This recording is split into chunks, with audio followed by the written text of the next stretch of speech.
Hello everyone, this is In-Game Arts. We did an unboxing and an offline product game review. This is PowerSlave Exhumed for the PlayStation 4, but being played and tested on my PlayStation 5. To jump right into it, this physical copy here comes with the update version 1.03 running the disc, but sadly there was an update available. This update size was 200 megabytes big and will take you to version 1.04 since the time of making this video. Now like always, I play all my games completely offline with an unregistered account, and I didn't experience any massive game-breaking bugs or issues, and as well, I was still unlocking trophies with my unregistered account. Now, the update in terms that gets you to 1.04 to 200 megabytes just says some like projectile collision issues, which I never experienced throughout my time of playing the game from beginning to end. But it did also say it provided a surround sound support, which is very odd that the game did not come with surround sound support from day one. I didn't really notice it that much in terms, but I don't. Maybe if I had more like a full surround sound headphones or something like that, I probably would have noticed it. But in the end, it didn't really jeopardize the experience. But it is odd that, it's not there at the beginning. So if you're a big surround sound or sound person, you may be a little annoyed that the surround sound support isn't on the disc. But as like I always said, I play the game completely offline without this update or anything like that, and I didn't experience any game-breaking bugs or issues to my experience. Now you've probably noticed this physical copy is from Limit Run Games, so getting a copy will not be the easiest, as well as it is also provided through Limit Run for the Switch. So there is a PS4 and a Switch version of PowerSlave Exhumed. Now, I do have the original PlayStation 1 version of PowerSlave, and so I have played a little bit of it, and when I went into this one, I was very intrigued. I never beat the PS1 version, but when I finally got the hands on this PS4 version, I really wanted to run through the game, and when I started playing it, I noticed some things were a little different. As I said, I never beat the PS1 version, but I quickly noticed that certain layouts and certain enemies weren't there when I remember playing it, and certain segments were changed, so I immediately started researching a little bit, and I discovered that there is some bit differences between the PS1, the Sega Saturn, and this PowerSlave Exhumed version of the game. Basically, what they did, they took both the PS1 version, which was slightly different to the Sega Saturn version, which was different from the PS1 version, and they meshed them together and made PowerSlave Exhumed. They basically took the best of both worlds, if you will, and put them together, and even did with a little bit of combination mixed together. Now, if you don't know, PowerSlave, when it first came out, of course, was obviously a PC game, and when it came out on PC, it was definitely more of a Doom clone, where it was just basically Doom but Egyptian style. But PowerSlave Exhumed, or the PowerSlave on console, when it came out, it was actually, if not, could be officially the world's first first-person Metrovania. The game is, of course, a rudimentary Metrovania. It definitely has some of the roots of it, where you get upgrades, you progress, and you get special abilities that allow you to go backtrack to other levels to be able to progress through that area to access new areas in the game. It's very rudimentary. The only thing you're really going to have in terms of Metrovania is, of course, getting the upgraded abilities to allow you to progress in other locations of the game, as well as finding items that increases your maximum health of the game. You won't find massive anything else than that. There are some special collectibles called the team artifacts, which are special. I only found a few of them. They seem to be very hard to find. But at that point, it's very interesting to see this game that was like the world's first Metrovania and first-person mode.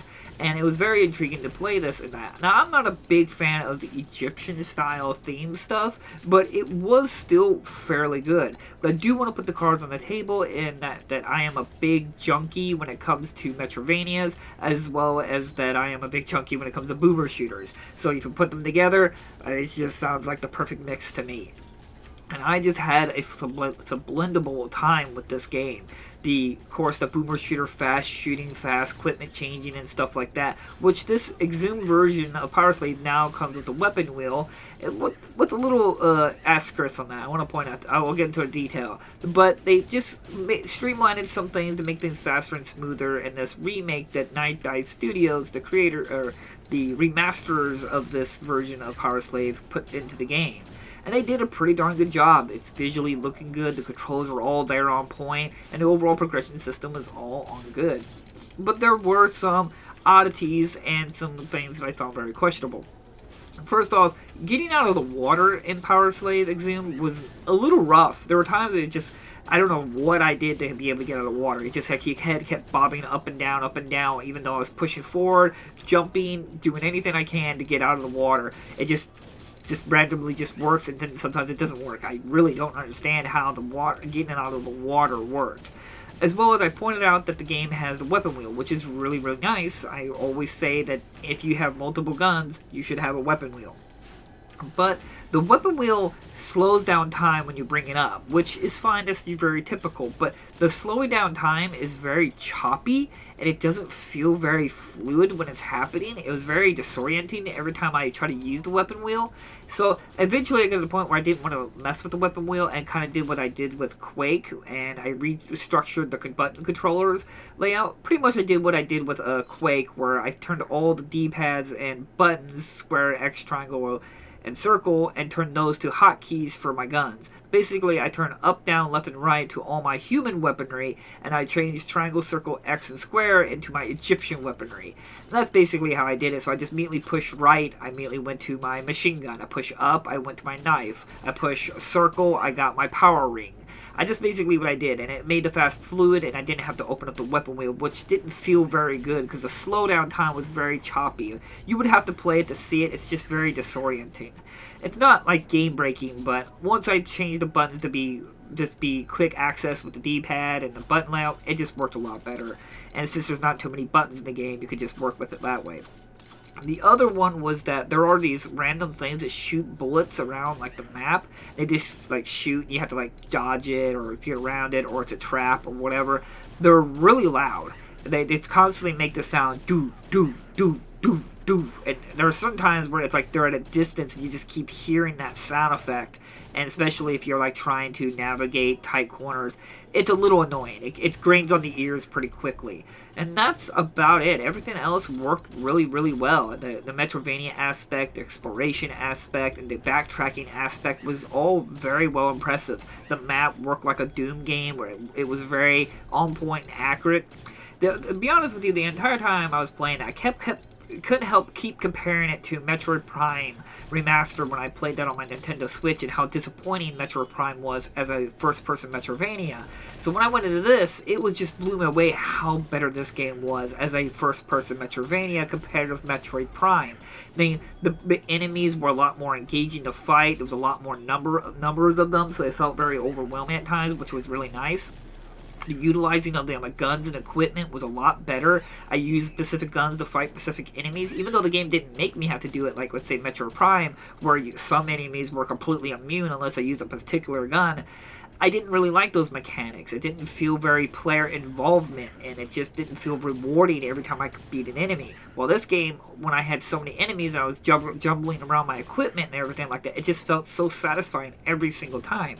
Now, granted, there are some downsides. The bosses are not as interesting as like Metroid Prime, and as well as that, though the game has some minor puzzles, yes, Metroid Prime Remastered had definitely some better puzzle setups, but the core mechanic, the Metrovania aspect, as well as the gunplay and first-person aspect, was just largely more entertaining and better in PowerSlave Exhumed than it was in Metroid Prime for me.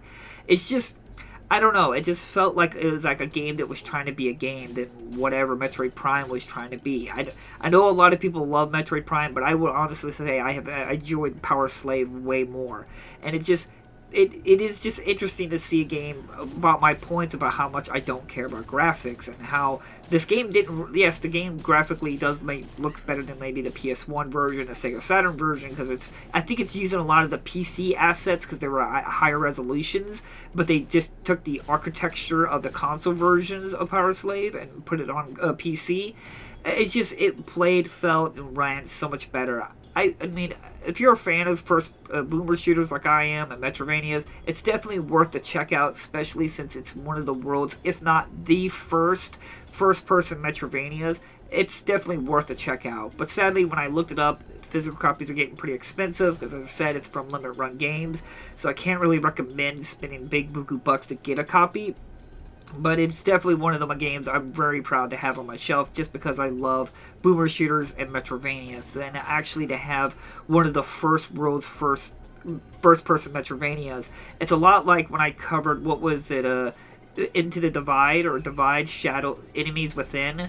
That was I believe, the world's first full 3D Metroidvania. It's very cool to have these games, these physical copies of these very unknown, and a lot of people overlook because they maybe didn't hit the mainstream as much as, like, let's say Metroid Prime did for the first-person Metroidvania. Even though, say, PowerSlave is a largely better game in that area, it's just interesting that these games can get overlooked so easily, even though they are better design in my personal opinion. Or, like, let's say, as I said, enemies with the breach, the divide, or whatever, enemies within. Man, I forget, for the life of me I can't remember the name of it, but it was very interesting. A lot of people don't talk about that game, even though it's the world's first full 3D Metroidvania with no like sprite work or anything like that. So, like always, I will try to leave links down in the description, and if you're interested in a copy, again, it's not worth big buku bucks or anything like that, but it's definitely something you can be very proud of to have on your shelf, especially how well Night Dive Studios recreated this game.